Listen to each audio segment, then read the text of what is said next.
So, my handsome munchkin finally married her Cornish king. Yay! What else could we call him with a beard like that?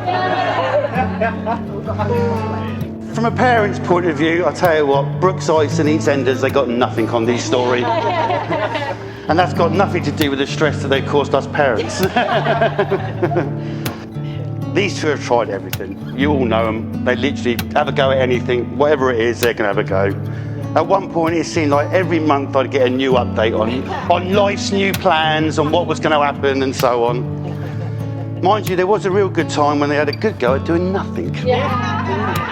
They had a real good go. I'm going to mention the pizza boxes again, the Leaning Tower of pizza boxes. Apparently, I've been informed there was 32. If I'm honest, pretty much trying different things has pretty much been this one's whole life. Didn't matter if it was changing her name or whatever it was, she was going to do it. Me and her mum, we didn't have a clue what we were going to get when she grew up. And to be truthful, we're not really sure what we got now. I'm sure there's a bit of human in there somewhere, and a little bit of elf and big chunk of munchkin. But whatever there is, Proud doesn't even come close. Honestly, babe. Aww. One of them is running her own business, successful. Well done. The other one is probably going to get credited on the next upcoming Disney film or something like that. Outstanding effort, kids. Outstanding effort. Round of applause for that bit. Proper Proud. Yeah. There's no doubt these two were truly meant for each other. I don't think I've ever met a couple that pine for each other quite so much.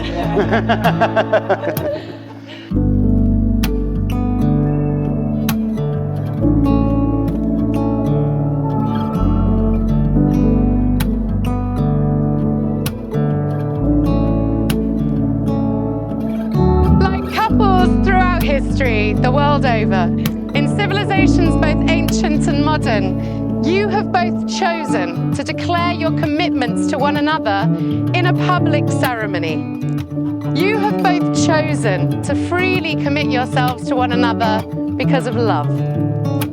My name is Zena Birch and I'm a Humanist Celebrant accredited through Humanist UK, and I have had the pleasure over what turned out to be many years to get to know both Hannah and Andrew and to help create this, their wedding ceremony.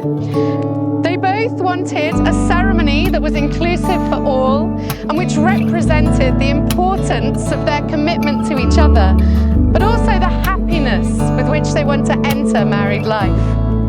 They both told me, and I quote, "The ceremony is the most important part for us.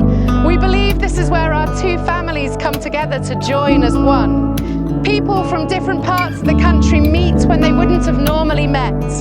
Friends and family will be able to have shaken hands, and that is beautiful. The ceremony is important to show our dedication, our commitment to be faithful and truthful to one another, and for the whole family and extended family of friends to join together for support."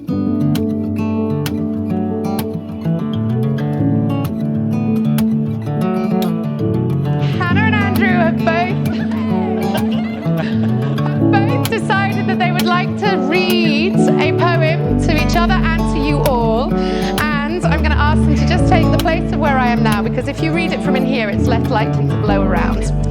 Would you like me to take your flowers momentarily? You Swampsy with me, Andrew, you go in there, and off you go.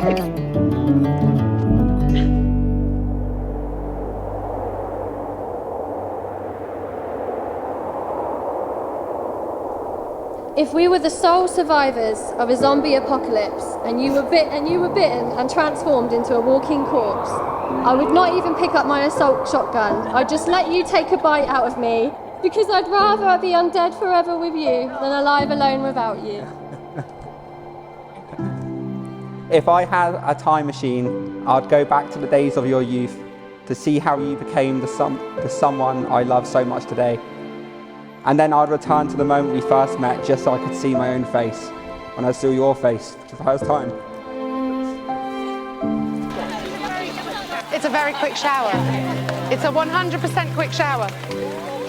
This is just so you get a rainbow. Yeah!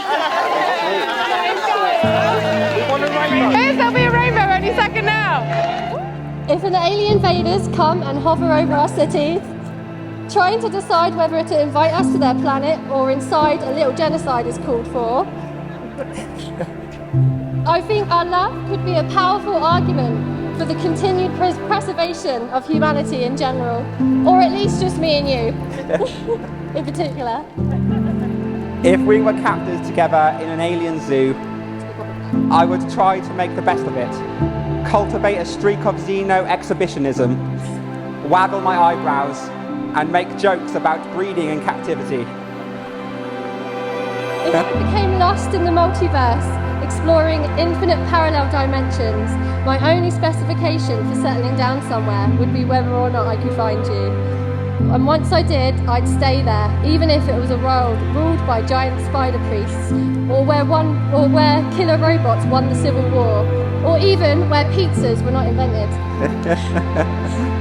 Because with you, you'd make it the best of all possible worlds anyway. Plus, we could get rich off inventing pizzas. If the singularity comes and we upload our minds into a vast computer simulation or of near infinite complexity and perfect resolution, I'd spend at 24 hours a day just sitting on a virtual couch with you, watching virtual TV, eating virtual pizzas, holding virtual hands, and wishing for the real thing.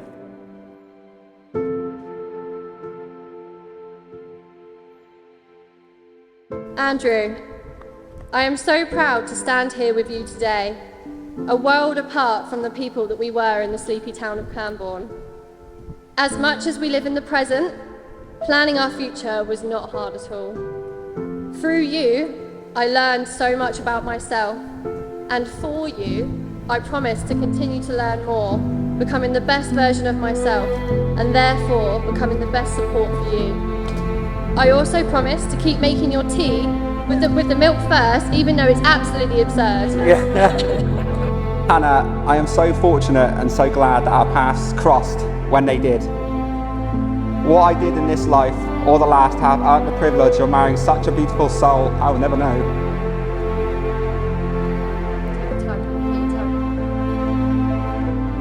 But one thing I know for certain is that it will never be taken for granted. I'm a mess. It's fine. Right. Do you want me to lift? And I promise to spend each and every day of my life, be it through word or action, showing you and the leftover food on your plate just how much I love you, always fulfilling my destiny as your hungry little pigeon.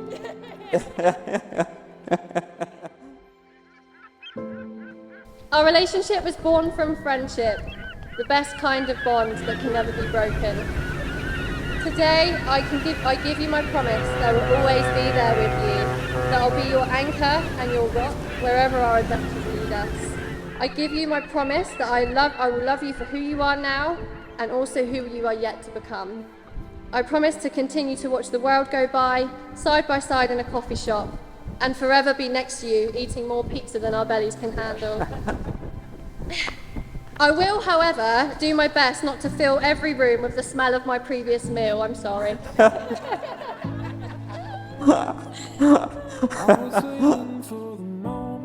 I will love you forever and always, my most beautiful wife-to-be, my best friend, my soulmate, my munchkin. Forever shall I walk on the outside of the path, protecting you from the traffic. And I'll always be the one holding the umbrella over your head, protecting you from the rain even when we argue. Because our love is stronger than anything life throws at us, and transcends all pettiness. Our love withstands all our flaws and imperfections because our love always cherishes the good in each other. I will forever celebrate your achievements and mourn your losses as though they are my own. And when you ask me for advice, I will counsel you as best as I can and support you in whatever decision you make. I promise to continue to stand on your toes and dance in the kitchen. I promise to not keep using all the toilet roll, leaving you with only one segment left. Finally, I promise to work through every hard moment in our marriage together and never tire of talking for hours on end before bedtime because we don't want to go to bed angry. I promise to love you with every atom of my existence, this life and me. Hannah, because I love you, I promise to stop doing all the easy dishes, leaving you with a pile of vegetable cutlery at the bottom of the sink. Though my love for you will extend far beyond the span of our physical lives, because our atoms have been fused together by its radiant heat. And when all is said and done, even after our physical bodies have ceased to exist, they will disperse into the world, an echo of our love existing together forever in the flowers, the trees and the sky.